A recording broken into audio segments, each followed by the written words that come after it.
Juan capítulo 3 y vamos a leer los versos del 16 al verso 18. Dice así la palabra de Dios. ¿Qué tal si me cambian la imagen? Esa no es la imagen que quiero comenzar con esa. Eso. Porque de tal manera amó Dios al mundo que ha dado a su Hijo unigénito para que todo aquel que en Él crea no se pierda, mas tenga vida eterna. Verso 17.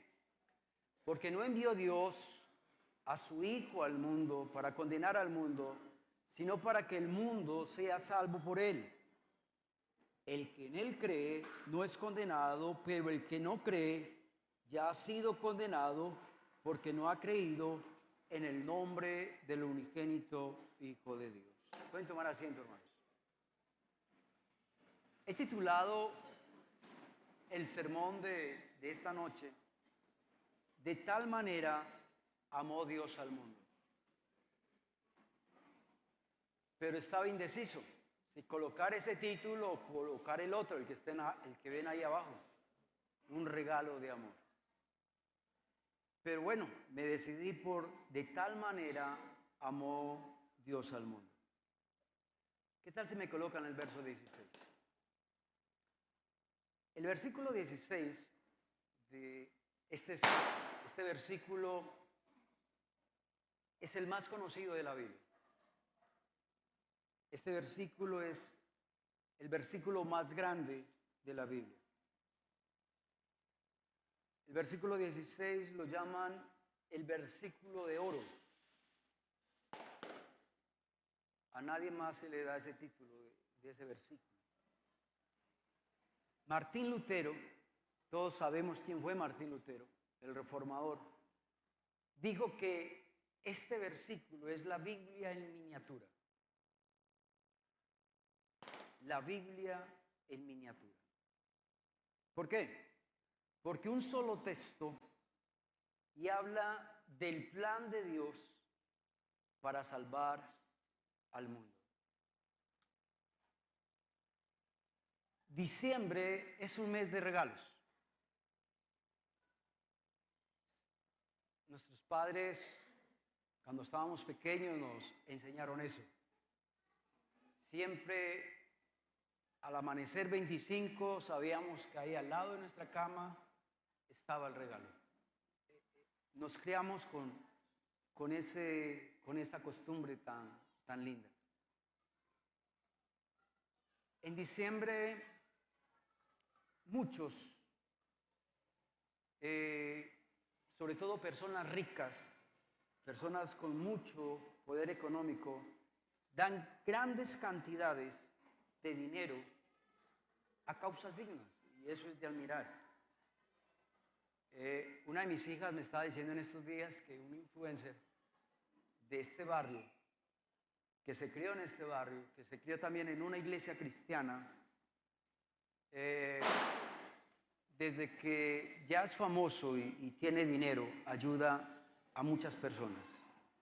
A una anciana en estos días le regaló una casa. Qué lindo eso, ¿no? No sé qué regalo te dieron, o si te han dado regalos, o todavía tenés esa expectativa de que te van a dar un regalo el día de hoy. Pero un regalo de Navidad no se compara con lo que nuestro Dios Padre nos dio hace aproximadamente 2000 años. Jesús es el gran regalo. ¿Cuántos lo creen, hermanos? Jesús es el gran regalo de amor. Porque mire lo que dice ese texto. Porque de tal manera amó. Ahí quiero resaltar esa palabra. Todo lo que motivó al Padre para enviar a su Hijo fue ¿qué? El amor. Y el amor es uno de los atributos más grandes que tiene nuestro Dios. En esta reflexión, que va a ser corta, quiero resaltar 3 puntos de esos 3 versículos que acabé de leer. En estos 3 versículos nos dice qué fue lo que el Padre nos dio. Segundo, en estos versículos vemos la razón del por qué el Padre nos dio ese regalo. Y también en estos versículos, el tercer punto es, ¿por qué usted necesita recibir ese regalo? Porque hay regalos que a veces no necesitamos, ¿cierto? Y esos regalos a veces los archivamos por allá, porque no los necesitamos. Vámonos con el primer punto y quiero resaltarlo en el verso 16. Que ha dado a su Hijo unigénito. Entonces, ¿qué nos dio el Padre? Lo dice ahí. ¿Nos dio a quién? A su Hijo unigénito. La palabra unigénito ahí es único. Por ejemplo, yo no tengo hijos unigénitos, porque tengo ya 2 hijas. Pero donde tuviera una nomás, por ejemplo, Marta le sale unigénito, ¿cierto? También a Jorge y a Joana también le sale unigénito. El único hijo. Y ese fue el mayor regalo que Dios nos haya dado. De esta manera Dios demostró su amor. De esta manera Dios mostró el amor que nos tiene a usted y a mí. Juan 1, versículo 1. Mira lo que dice. En el principio era el verbo, y el verbo era con Dios, y el verbo era Dios. Ahí la palabra verbo en griego significa logos. Y el significado de esa palabra significa palabra. Por eso muchas traducciones de la Biblia no colocan verbo, sino palabra. Entonces, en el principio era la palabra, y la palabra era con Dios, y la palabra era Dios. ¿Qué es logos? La palabra, ahí logos significa un mediador entre Dios y los hombres. La palabra logo también significa la personificación de la palabra de Dios. Quiere decir que Jesucristo es la personificación de la palabra de Dios. Eso es lo que significa verbo. Eso es lo que significa palabra. Y según ese texto, dice que antes de que todo comenzara a existir, ¿estaba quién? Jesucristo. Porque Jesucristo ahí es el verbo. Y dice que Jesucristo era con Dios, es decir, estaba con Dios. Y al final dice, ¿y Jesucristo era qué? Era Dios. El Hijo es el verbo que describe aquí el apóstol Juan. Jesús no se convirtió en el Hijo de Dios cuando Él nació. Él ya era Dios. Amén. Jesús no se convirtió en Dios cuando Él nació en Belén. Él ya existía. Jesús siempre fue Dios. Jesús comparte la misma naturaleza de nuestro Padre Celestial. Todo lo que es el Padre, también lo es ¿quién? Jesús. Todo lo que el Padre hace, también lo hace ¿quién? Jesús. Por ejemplo, mira lo que dice Juan 10:30. El Señor Jesucristo nos dejó este texto. Yo y el Padre, ¿qué? Uno somos. Pero uno de los textos preciosos, tal vez de los textos más lindos que hay en la Biblia que hablan de la divinidad del Señor Jesucristo, está en Colosenses 1:15. Mira lo que dice el texto, Colosenses 1:15. Él es la imagen del Dios ¿qué? Invisible. ¿Qué significa eso? Que a Dios nadie lo puede ver, pero Cristo es Dios de forma invisible. Cristo es Dios de forma invisible. Y dice, y Él existe desde antes de toda la creación. Cuando habla primogénito, quiere decir que Él existía desde antes de la creación. ¿Qué significa ese texto? Que el Hijo tiene la misma imagen y semejanza de ¿quién? Del Padre. Que cuando Jesucristo estuvo aquí en la tierra, fue totalmente humano, pero también fue totalmente ¿qué? Divino. Que Jesucristo tenía las dos ¿qué? Naturalezas. ¿Cuánto le dan gloria a Dios? Otro de los textos preciosos que me encanta, y yo creo que no hay texto como esos en la Biblia, es la forma como el apóstol Juan habla del Señor Jesús. ¿Recuerdan que Jesús fue el discípulo qué? Amado. Es decir, Jesús y Él eran ¿qué? Uña y mugre, como dicen por ahí, ¿no? Eran súper cercanos, eran súper amigos. Pero mira lo que dice el verso 14. Es decir, la sacó del estadio Juan, el apóstol Juan. Y aquel verbo, hablando de Jesús, fue hecho carne y habitó entre nosotros. Es decir, Juan dice, él vivió con nosotros. Y los que estuvimos con Él, vimos su gloria. ¿Cuánto le dan gloria a Dios? Vimos su poder. Vimos que realmente era el Hijo de Dios. Y mira lo que dice al final. Vimos su gracia. Ahí la palabra gracia es amor. Vimos cómo Dios es un Dios de amor. Un Dios de perdón. Y vimos en Él que nos reveló ¿qué? La verdad. ¿No les parece lindo ese texto? Completísimo. Jesús y el Padre son uno solo, pero son dos personas ¿qué? Distintas. Aquí el apóstol Juan nos dice que Dios nos dio a su único hijo. A su único hijo que tanto amó.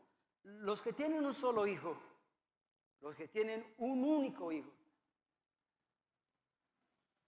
ustedes aman mucho a ese hijo, ¿no? Voy a hacerles una... ¿Qué tal donde se les muere ese único hijo? Apague y vámonos, ¿no?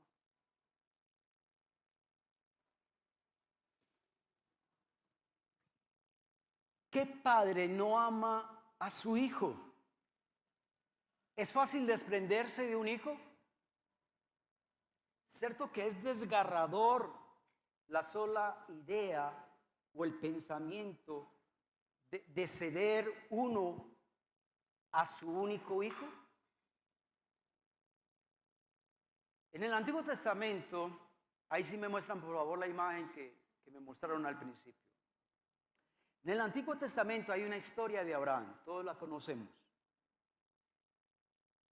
Dios probó a Abraham. Abraham tenía un hijo muy amado, que lo había tenido en su vejez. Abraham tenía 90 años, Sara tenía más o menos 90 años. Cuando Isaac era un adolescente, Dios le dijo a Abraham que lo sacrificara. ¿Qué tal donde Dios te dijera que sacrificara a tu único hijo? ¿Lo harías? ¿Sabe? Abraham estuvo dispuesto a hacerlo. Abraham colocó a Isaac sobre un altar de piedras. Y Abraham estuvo a punto de degollar a su hijo. Pero en ese momento Dios lo detuvo. Y Dios le dijo a Abraham, ya me has mostrado que eres un hombre de fe, un hombre de obediencia, un hombre de confianza. Ya no tienes que sacrificar a más a tu hijo. Cuando usted y yo escuchamos esta historia, nos quedamos maravillados. ante la fe y la confianza de ¿quién? De Abraham. Porque Abraham confió tanto en Dios que estuvo dispuesto a obedecer hasta entregar a su hijo. ¿Y sabe por qué Abraham llegó hasta allá, hasta ese punto, casi a punto de degollar a su hijo? Porque en Hebreos nos dice el autor de Hebreos que Abraham tenía tanta fe en Dios que él creía que Dios le prometió a Isaac, pero que Dios lo iba a resucitar, ¿qué? De entre los muertos. Era la tanta fe de Abraham que él creía, yo lo voy a sacrificar, pero yo sé que Dios lo va a resucitar. ¿Cierto que fue una prueba para Abraham? Pero lo maravilloso de esta historia, lo que quiero resaltar de esta historia, es que Dios le exigió a Abraham algo que él mismo hizo, el padre hizo. ¿Qué hizo el padre? Dio y sacrificó ¿a quién? A su único hijo. Abraham no tuvo que sacrificar a su hijo Isaac, pero el padre nos dice que dio a su único hijo. Jesucristo estuvo dispuesto a dejar la gloria del cielo para nacer en un humilde pesebre. Jesucristo estuvo dispuesto a ir a la cruz para pagar por nuestros pecados. El Padre sufrió al ver a su Hijo cargando nuestros pecados. Por eso el regalo de Navidad que el Padre nos dio le costó mucho. ¿Cuánto lo creen? Y si este regalo le costó mucho a Dios, entonces no podemos tomar este regalo a la ligera. ¿Cómo se siente usted cuando usted le da un buen regalo, bien costoso, que usted sufrió bastante, se sacrificó bastante por dar ese regalo, y al quien usted se lo dio no lo valora? ¿Cómo se siente usted? Entonces no podemos tomar a la ligera ese regalo que le costó mucho a nuestro Padre Celestial. Dios exige una respuesta de gratitud por ese regalo, una respuesta de amor por ese regalo y una respuesta de entrega total por ese regalo. Y debemos de estar agradecidos porque el Padre dio a su único ¿qué? Hijo. Vámonos por favor al segundo punto, verso 17. Bueno, ya sabemos qué fue lo que nos dio el Padre, ¿no? Ahora vamos a mirar cuál fue la intención, por qué el Padre nos dio ese regalo. Y está en Juan 3:17. Porque no envió Dios a su Hijo al mundo para condenar al mundo, sino para que el mundo sea salvo por él. Aquí vemos la intención del regalo. La Biblia dice que todo lo que lo motivó al Padre fue el amor. Todo lo que motivó a Jesucristo fue el amor. Qué diferente nosotros. A veces nosotros los padres cometemos un error. Y aún muchos evangélicos por ahí fanáticos. Nuestra forma de evangelizar, y muchos evangelizan de esta manera, y aún los padres creen que están evangelizando diciéndole esto a sus hijos. Si te portas mal, Dios no te va a amar. Si te portas mal, vas a ir al infierno por eso. ¿Cuántos padres le dicen eso a sus hijos? ¿Cuántos evangélicos evangelizan de esa manera? Están mostrando a un Dios ¿de qué? De odio, de castigo. No un Dios de amor. Con esto no quiero decir de que no estoy negando de que Dios es fuego consumidor. Con esto no estoy diciendo de que no hay un juicio o que hay un infierno.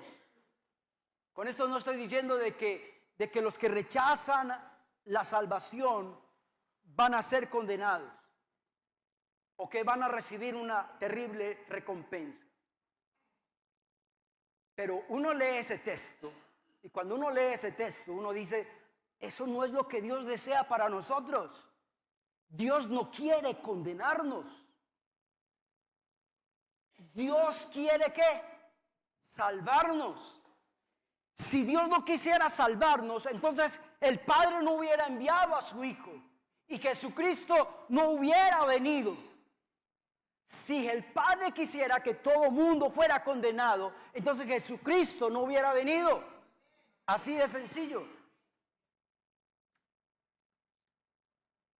Dios envió a su Hijo para ofrecernos salvación. Y ese es el regalo que el Padre nos quiere dar en esta noche, o recordarnos de ese regalo. Usted sabe que el verdadero amor es uno sacrificarse por los demás, por los que uno ama. ¿Usted cree que un esposo ama a su esposa cuando ve que está enferma y los platos están sin lavar y él ahí en la cama viendo televisor? Tráigame la comida. ¿Por qué no va y la sirve? ¿Por qué no va y va a lavar los platos? ¿Por qué no coge un trapero y trapea? Vuelvo y repito, el amor hacia los demás se ve cuando uno se sacrifica por los demás. Amén. Jesucristo lo dijo. Yo soy el buen pastor. Y el buen pastor da su vida, ¿por qué? Por sus ovejas. Eso fue lo que hizo nuestro Señor Jesucristo. Jesucristo nos dio este regalo de la salvación, pero no para manipularnos. ¿Cuántos hoy en día dieron regalos, pero con el propósito de manipular? Yo doy un regalo, pero si me dan otro. Yo doy un regalo, pero si se comportan bien. Yo te doy un regalo, pero en el 2024 ojalá que seas buena esposa, que seas buen esposo, que seas buen hijo. No.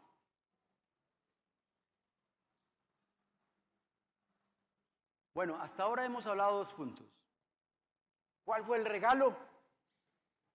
Nuestro Señor Jesucristo.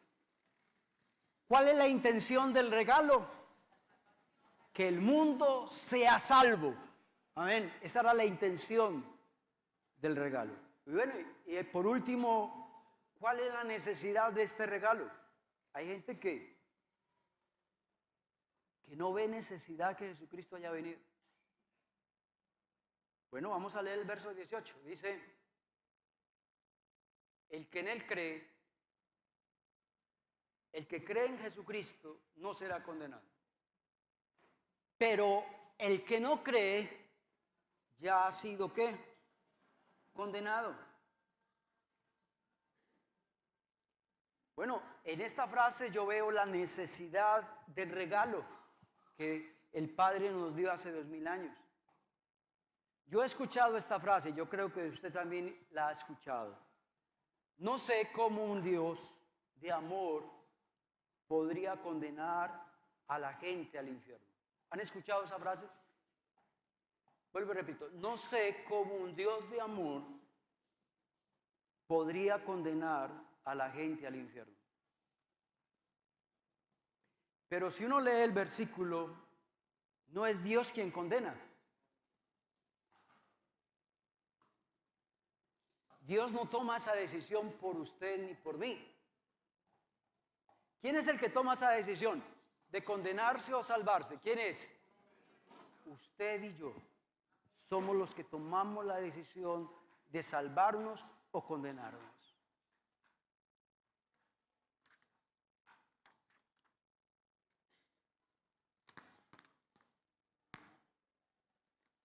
Nosotros mismos nos condenamos.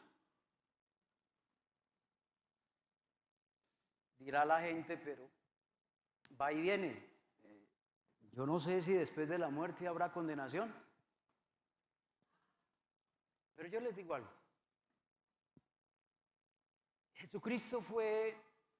Jesucristo habló más del infierno que del cielo. ¿Usted sabía eso? Y si Jesucristo habló más del infierno que del cielo, era porque Él sabía que sí existía un infierno.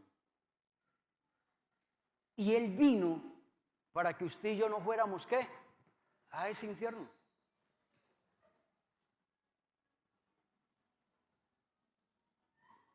Dirá usted, pero bueno, por ahora voy bien, vivo bien, a mis anchas, hago lo que quiero, disfruto de esta vida y cuando llegue la muerte y la condenación, listo, la vamos a recibir y ya.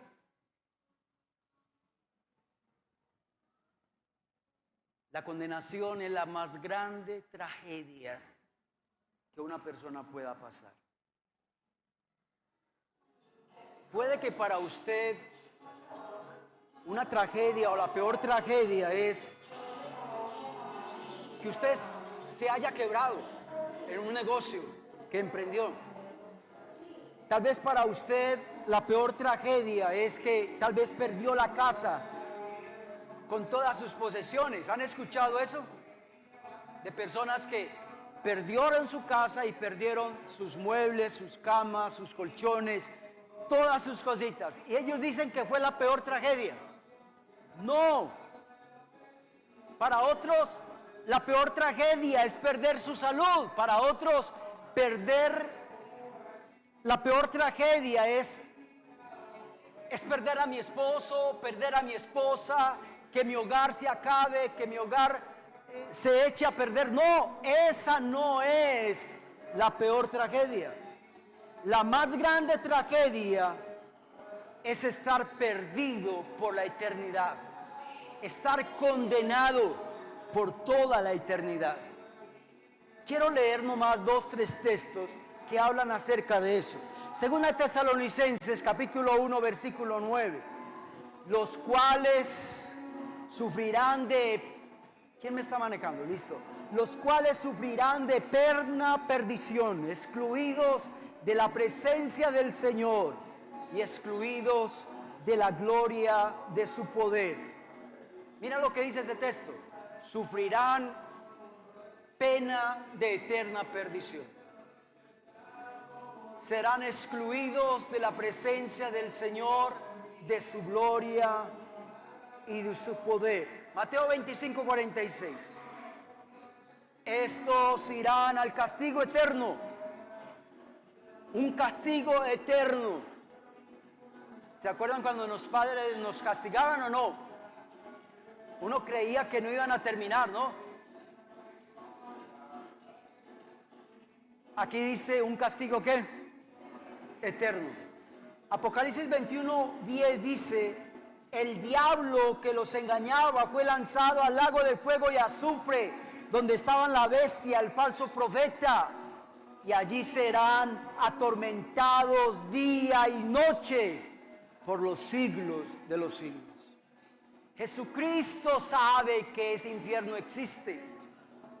Jesucristo sabía que eso iba a ser un castigo de día y de noche por los siglos de los siglos.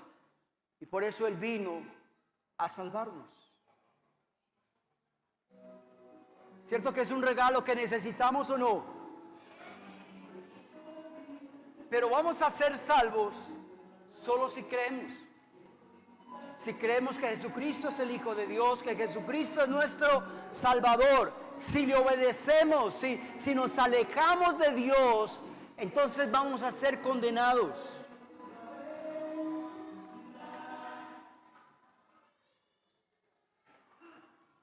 El texto, ¿qué tal si volvemos al otro texto, por favor, al punto?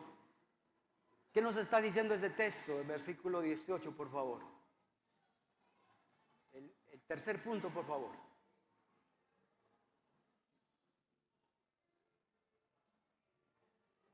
Según ese texto, sin Jesús estamos, ¿qué? Perdidos.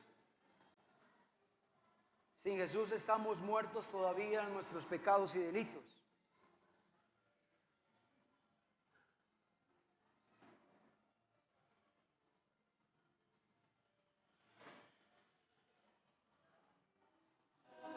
Quiero ir terminando ya.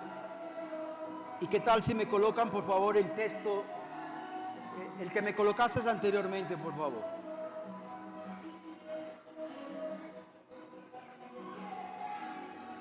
Mira lo que dice este texto.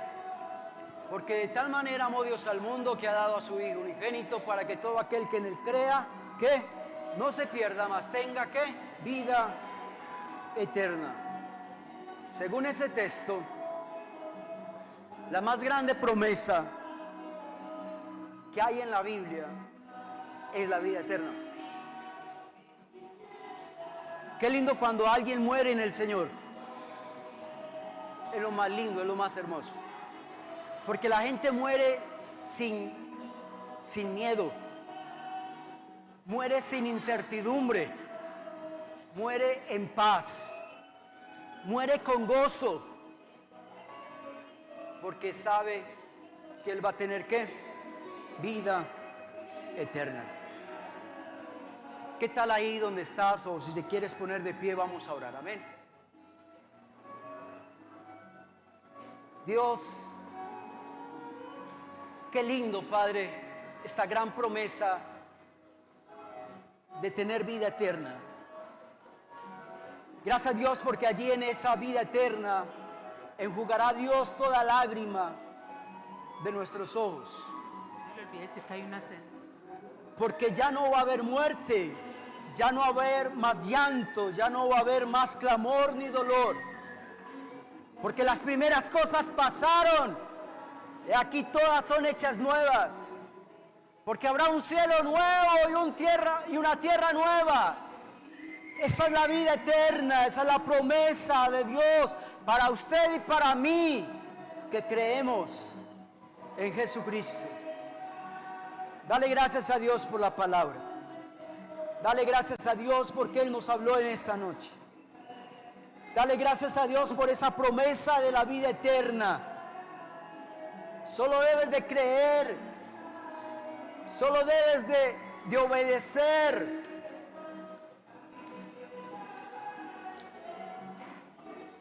Dale gracias a Dios por su presencia en este lugar. Dale gracias a Dios porque hemos escuchado su dulce voz en esta noche. Llévanos, Señor, en paz y en bendición a nuestros hogares. En el nombre de Jesús, amén y amén. Dios los bendiga, hermanos.